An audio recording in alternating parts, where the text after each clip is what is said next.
उपस्थित असणारे थोड्या वेळात येणारे लोकप्रिय खासदार ओमराजे निंबाळकर साहेब, या कार्यक्रमाला उपस्थित असणारे रणजित ज्ञानेश्वर तात्या पाटील, या कार्यक्रमाला उपस्थित असणारे मेघराज दादा पाटील, कार्यक्रमाला उपस्थित असणारे मच्छिंद्र तात्या कवडे, भास्कर काका आणि ओम दादांबरोबर येणारे प्रशांत चेडे।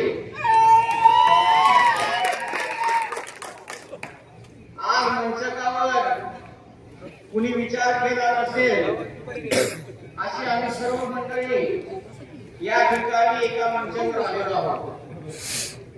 वेळ कमी आहे, ओमदादाची भाषणं आणि सभा पाची साई विधानसभा मतदारसंघामध्ये आपल्याला करायचे, त्यामुळे माझ्या बोलण्यानंतर रणजित दादा या ठिकाणी बोलणार आहेत, त्याच्यानंतर प्रशांत बाबा यांचं भाषण होणार आहे आणि त्याच्यानंतर खासदार साहेब भाषण करणार आहे। उमेदवारांनी कधीही कमी बोलायचं असतं, त्यामुळे जास्त वेळ मी आपला या ठिकाणी घेत नाही। झालेल्या लोकसभेच्या निवडणुकीमध्ये आपल्या पारा आणि परिसरातील लोकांनी महाविकास आघाडीचे उमेदवार ओमराजे निंबाळकर यांना अतिशय चांगल्या पद्धतीने मतदान केल्याबद्दल सुरुवातीला आपलं हार्दिक अभिनंदन मी या ठिकाणी करतो। पवार साहेबांबद्दल, उद्धव ठाकरे साहेबांबद्दल, राहुलजी गांधीबद्दल एक सहानुभूतीचं वातावरण लोकसभेच्या निवडणुकीमध्ये निर्माण झालेलं होतं आणि तेच वातावरण आज विधानसभेच्या निवडणुकीमध्ये सुद्धा आपल्याला पाहायला मिळतंय। आज परिस्थिती आणखी चांगली झालेली आहे। ही परिस्थिती करत असताना विधानसभेची निवडणूक लागली, राष्ट्रवादी काँग्रेस पक्षाने मला या ठिकाणी एक फॉर्म दिला, रणजित दादा पाटील साहेब यांना सेनेने एक फॉर्म दिला आणि आपले सर्व कार्यकर्ते या ठिकाणी संभ्रमात सापडले की नेमकं आता काय करायचं।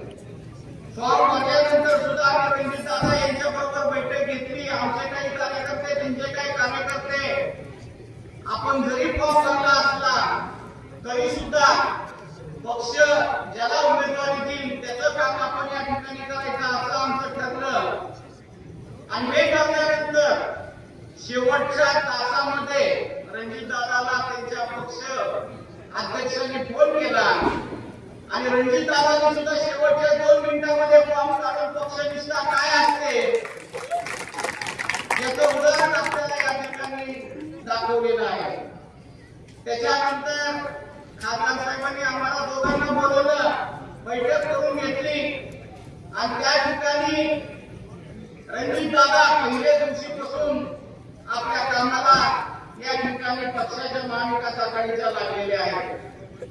रणजित दादांनी, ओमदादांनी दादांना नंतर उद्धव ठाकरे साहेबांकडे मुंबईला नेलं, तिथं भविष्यामध्ये त्यांना योग्य न्याय देण्याचा शब्द त्यांच्या पक्षश्रेष्ठींनी दिलेला आहे आणि नक्कीच एक चांगलं वातावरण आपल्या मतदारसंघामध्ये या ठिकाणी निर्माण झालेलं आहे। ज्ञानेश्वर तात्या पाटील होते त्यावेळेस सुद्धा आमची चर्चा व्हायची, त्यावेळेस सुद्धा ही चर्चा व्हायची की पक्ष ज्याला उमेदवारी देईल त्याच्या मागे आपण या ठिकाणी उभं राहायचं। दुर्दैवानं बदली घटना दुःखद घडली आणि आज ही सर्व परिस्थिती आपण या ठिकाणी पाहता। गेल्या 15 वर्षामध्ये तुम्ही पाहिलं असाल आमदार असताना की आपलं सिंचन क्षेत्र वाढवण्यासाठी आपण मतदारसंघामध्ये काम केलं। सिंगापूरगाव धरण, शिरगावचं सिंचन, आनाळावचं सिंचन, कापोल्याचं स्टोरेज टँक, यशवंतीचं स्टोरेज टँक, इशरूचं स्टोरेज टँक, कडकनाथवाडीचं स्टोरेज टँक, लिंगी पिंपळगावचं स्टोरेज टँक, 10-15 नावं आपण मी सांगू शकतो, परंतु आपला वेळ मी या ठिकाणी घेत नाही।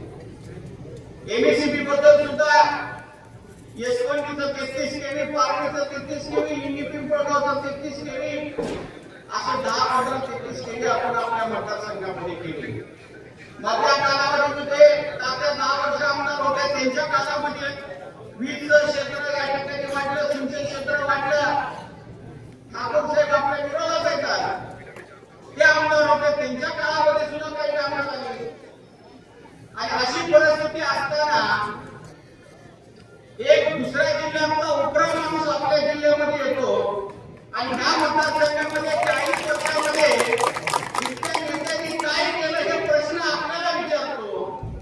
त्याला उत्तर देण्याची वेळ येणाऱ्या निवडणुकीमध्ये आता या ठिकाणी आलेली आहे. गेल्या वर्षी त्यांनी आपल्याला फसवलं. उजनीचं पाणी मी आणणार म्हणाले, हिंगणगडावर पाणी आणलं म्हणून सांगितलं, आसूला पाणी आणलं म्हणून सांगितलं. परंतु या दोन्ही ठिकाणी आमचा दौरा 5 वर्षानंतर मी केला, एक टिपका सुद्धा पाण्याचा त्या ठिकाणी आलेला नाही. ते तिथल्या गाव भेटीनंतर सगळ्यांच्या त्या ठिकाणी लक्षात आलं. उजनी धरणातून आपल्या मतदारसंघामध्ये आणण्याचं बोगद्याचं काम मी आमदार असताना केलेलं होतं. 80% काम पूर्ण झालेलं होतं.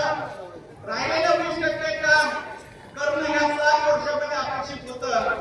परंतु 5 वर्ष झाले तरी सुद्धा उजनी धरणातलं पाणी आपल्या मतदारसंघामध्ये आलेलं नाही.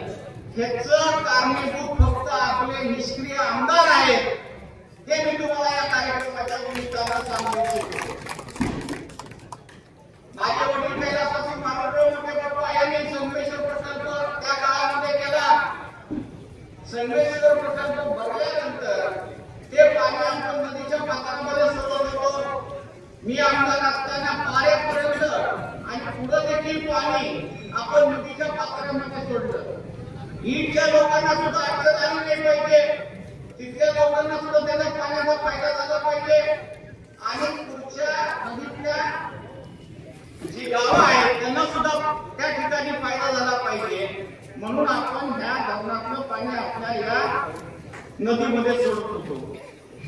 मधल्या कालावधीमध्ये पाणी कमी झाल्यानंतर हे पाणी कधी सुटत होतं कधी नव्हतं. परंतु 1-2 वर्षाला तरी ही प्रक्रिया आपण या ठिकाणी करत होतो आणि पाणी सोडत होतो. या 5 वर्षामध्ये तुम्हाला या नदीच्या पात्रामध्ये पाणी आलं का? एकदाही आलं नाही. आणि म्हणून उजनीचं पाणी गरजेचं आहे. उजनीचं पाणी जर तिथं ईडच्या तलावामध्ये आलं, इतर तलावामध्ये आलं तर प्रत्येक वर्षी आपल्याला ह्या पाण्याचा फायदा होणार आहे. आणि हे काम करण्यासाठी येणाऱ्या 5 वर्षामध्ये मला आपण शक्ती द्यावी ही विनंती मी तुम्हाला या कार्यक्रमाच्या निमित्तानं करतो. आपल्या गावातील लोकांनी माझी काम करण्याची पद्धत बघितलेली आहे. तुमचं काही काम असेल तर अर्ध्या तासात तुम्ही गिरोळीला येऊ शकता, माझी भेट घेऊ शकता, काम सांगू शकता. प्रत्येक रविवारी आपला जनता दरबार असतो. आमदार असताना बी होता, आमदार नसताना बी होता आणि लोकांची सेवा आपण या ठिकाणी केली. गेल्या 5 वर्षापूर्वी आपला पराभव झाला, तो पराभव आपण स्वीकारला आणि पराभव स्वीकारल्यावर नंतर सुद्धा 5 वर्ष आपण लोकांच्या संपर्कात राहिलो, लोकांच्या सुखदुःखात सामील झालो, त्यांच्या अडीअडचणी सोडवल्या, विरोधी पक्षाचं काम केलं, पीक विम्यावर आंदोलन केलं, सोयाबीनच्या भावावर आंदोलन केलं, कांद्याचा भाव वाढला पाहिजे म्हणून आंदोलन केलं, दुधाचा भाव वाढला पाहिजे म्हणून आंदोलन केलं. परंतु ह्या सर्व गोष्टींमध्ये एकदाही आपले आमदार कोणत्याही भाषणामध्ये काही बोलले नाही हे आपल्या सर्वांना माहिती आहे. आणि म्हणून शेतकऱ्याच्या निमित्त असणाऱ्या विषयावर या ठिकाणी आमदाराकडून कोणतंही काम झालेलं नाही याची आपल्या सर्वांना कल्पना आहे. आणि मग 5 वर्षांमध्ये काहीच केलं नाही हे आता लक्षात आल्यावर त्यांनी आता नवीन घोषणा चालू केलेली आहे. परवा तर भूमच्या एका सभेमध्ये सांगितलं की मी आपल्या मतदारसंघामध्ये फार्मिंग एअरपोर्ट तयार करणार आहे. फार्मिंग एअरपोर्ट काय भानगड आहे आपल्या इथल्या सर्वांना माहिती नसेल. फार्मिंग एअरपोर्ट म्हणजे शेतकरी जे पीक त्या ठिकाणी काढतात शेतातून त्यांच्या धान्याला विमानानं दुसऱ्या राज्यात आणि देशामध्ये नेण्यासाठी आपल्या मतदारसंघात मतदारसंघामध्ये विमानतळ करण्याचा शब्द भाषणामध्ये तानाजी सावंत या ठिकाणी करत आहे. अहो भूमला त्यांच्याकडून बस स्टँड झालं नाही आणि विमानतळाच्या गप्पाही मारते. शेतकऱ्यांना पोचवण्याचं काम या ठिकाणी चालू आहे. त्या सर्व भूलथापाला बळी पडू नका ही विनंती तुम्हाला मी या कार्यक्रमाच्या निमित्तानं येतो. मुर्माकडे येतो. 4 महिन्यात आपण संवाद दौरा केला. संवाद दौरा सुरू झाल्यानंतर निश्चित कार्यकर्ते म्हणायला लागले की आपला ही संवाद दौरा झाला पाहिजे. आपलं बाकी करून त्यांनी संवाद दौरा सुरू केला. दुसऱ्या ते तिसऱ्या दिवशीच त्यांना त्यांचा संवाद दौरा बंद करावा लागला. गावागावामध्ये निवडणूक लागला. शेतकरी प्रश्न विचारू लागले. शेतकऱ्याचा काय प्रश्न विचारला आपण त्याला योग्य उत्तर दिलं पाहिजे. आपल्या इथं घटना घडलेली आहे. पिंपळगावला एका शेतकऱ्याने त्यांना प्रश्न विचारला. त्याचं उत्तर द्यायचं त्यांनी त्या शेतकऱ्याची अवकाश काढली. आता आपल्याला सुद्धा तानाजी सावंत या इलेक्शन मध्ये अवकाश काढायची आहे. हे मी तुम्हाला या कार्यक्रमाच्या निमित्तानं सांगत होतो. बरं संवाद दौरा करत असताना 2-4 पोलिसांच्या गाड्या, 2-4 सीआरपीच्या गाड्या, एसआरपीच्या गाड्या, गुंडांच्या 2-4 गाड्या, एवढं असून सुद्धा त्यांचा संवाद दौरा त्यांना बंद करावा लागला. आपल्या मतदारसंघाची एक संस्कृती होती. आम्ही एकमेकाच्या विरोधात लढायचो, परंतु खालच्या भाषेत आम्ही त्यांच्यावर टीका केली नाही. परंतु आज जे महाशय खालच्या पातळीवर बोलते, काय काय बोलते की आपल्या सर्वांना या ठिकाणी माहिती आहे. त्याच्या फलामध्ये मी जाणार नाही. आज दुसरी महत्वाची गोष्ट म्हणजे काल प्रशांत बाबा चेडे यांनी शिवसेनेमध्ये उद्धव ठाकरे गटामध्ये प्रवेश केला आणि महाविकास आघाडीचे घटक ते या ठिकाणी बनलेले आहेत. आज 4 वाजता आम्ही त्यांच्या घरी गेलो, त्यांना भेटलो, त्यांचा सत्कार केला आणि महाविकास आघाडीचा घटक म्हणून तुम्ही आमचं काम करा म्हणून त्यांनी विनंती केली आहे त्यांना. आणि आज आपल्या बरोबर ते सभेमध्ये खासदार साहेबांबरोबर या ठिकाणी येणार आहे. प्रशांत बाबाचं सुद्धा आमचं प्रत्येक इलेक्शनला त्या ठिकाणी सामना असायचा. पण इलेक्शन मध्ये कधी आम्ही खालच्या पातळीवर काय कुठं एकमेकावर बोललो नाही. इलेक्शन झाल्यावर सुद्धा एकमेकाला मान सन्मान दिला. ही आपली संस्कृती आहे. परंतु आज निवडून दिलेले आमदार त्यांना जर कोणी सोडून गेलं, तर त्याच्यावर त्या माणसाला कसं अडचणीत आणायचं याच्याबद्दल ते प्रयत्न करत असतात. आणि त्याच्या अनेक उदाहरणं या ठिकाणी आहेत. त्याच्या खोलामध्ये मी या ठिकाणी जात नाही. परंतु आपलं येणाऱ्या काळामध्ये आपल्या मतदारसंघामध्ये, आपल्या पाऱ्यामध्ये मागच्या कालावधीमध्ये जसं आपण 4 ते 5 सभागृह आपल्याला आमदार निधीतून दिले होते, तशाच पद्धतीनं भविष्यामध्ये सुद्धा आमदार निधी असेल, इतर निधी असेल, हे मी देण्याचा प्रयत्न या ठिकाणी करणार आहे. मी आमदार असताना आपला जो रोड आहे, पारा असेल, हायवेकडे जाणारा तुमच्या चंबळेश्वरी पिंपळगावकडे जाणारा रोड असेल, हा रोड आपण सीआरपी फंडातून मंजूर करून आणला. आपल्या कार्यकाळामध्ये हा रोड झाला आणि एक अतिशय चांगला रोड आपण या ठिकाणी करू शकलो. पाऱ्यापासूनचा वाशीचा रस्ता सुद्धा त्या ठिकाणी मागणी होती, ते सुद्धा रस्ता आपल्या कालावधीमध्ये आपण केला. आपल्या परिसरामध्ये जी महत्वाची कामं आहेत ती आपण केली. पाऱ्याचा स्टोरेज टँक सुद्धा आपण त्या ठिकाणी केलं आणि आपल्या मतदारसंघाचे प्रश्न सोडवण्याचा आपण या ठिकाणी प्रयत्न केला. आज मी उमेदवार आहे. मी काही आज बोलणार नाही, कारण अजून आम्हाला खेड्याला सभा आहे, जास्त बोलण्याची गरज नाही. आपल्याला माझं काम करण्याची पद्धत माहिती आहे. भविष्यामध्ये जे काही आपले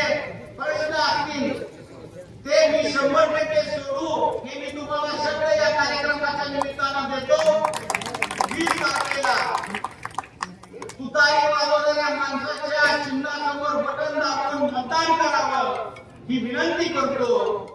ईव्हीएम मशीन पाहिल्यानंतर लगेच तुम्ही त्या ठिकाणी मतदान करू नका. थोडं बघा, ईव्हीएम मशीन नीट बघा. 4 नंबरला आपलं त्या ठिकाणी चिन्ह आहे आणि नीट बघितल्यानंतर थोडं मतदान त्या ठिकाणी करा. ही विनंती तुम्हाला या कार्यक्रमाच्या निमित्तानं करतो. आणि मला या ठिकाणी पुढं तेरखेड्याचा कार्यक्रम आहे, तिथे ह्या सगळ्यांची भाषणं होऊन आपल्याला परत मला तेरखेड्याला या ठिकाणी लवकर जायचंय. त्यामुळे माझ्यानंतर मराठा आरक्षणाचा मुद्दा या ठिकाणी मला सांगण्यात आला. मराठा आरक्षणासाठी 5 वर्षापूर्वी मुकमोर्चा झाला होता. त्या मुकमोर्चाला मी उपस्थित होतो. महाराष्ट्राच्या मोर्चाला मी उपस्थित होतो. आंतरवलीला जो आपला पहिला मनोजदादा जरांगे पाटील यांचा कार्यक्रम झाला त्या कार्यक्रमाला उपस्थित होतो.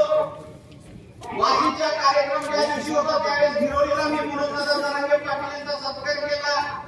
धूमच्या कार्यक्रमाला होतो, उस्मानाबादच्या कार्यक्रमाला होतो आणि नंतर परत आंतरवलीला जाऊन आपण त्या ठिकाणी मनोजदादा जरांगे पाटील यांची 2-3दा भेट घेतलेली आहे. आमदार असताना आपण विधानसभेमध्ये मराठा समाजाला आरक्षण मिळालं पाहिजे अशी अधिकृत तारांकित प्रश्न मांडून मागणी केलेली आहे.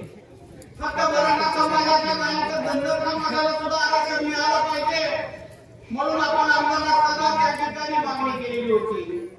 आणि अशा पद्धतीनं आपण वेळोवेळी यांच्या चळवळीमध्ये या ठिकाणी सहभागी झालेलो आहोत. कुठं इथं दुसरे एक इकडे टेजकडे आजचे 5 वर्षापूर्वी निवडून आलेले आमदार विरोधी पक्षात असणारे त्यांनी मराठा समाजाबद्दल काय वक्तव्य केलं हे आपल्या सर्वांना माहित आहे. त्या फलामध्ये मी जाणार नाही. एकीकडे चळवळीमध्ये एक कार्यकर्ता मराठा समाजाचा एक घटक म्हणून मी माझा कामकाज करतोय. आमदार म्हणून विधानसभेमध्ये प्रश्न त्या ठिकाणी केला आणि प्रत्येक वेळी त्या ठिकाणी आम्ही यांच्या बरोबर राहिलो हे देखील आपल्या सर्वांना माहिती आहे. आणि म्हणून लांब भाषण मी या ठिकाणी करणार नाही. आपले जे काही प्रश्न असतील ते येणाऱ्या काळामध्ये आम्ही 100% सोडू ही विनंती मी तुम्हाला करतो आणि माझे 2 शब्द संपवतो. धन्यवाद. माझा रणजितदादा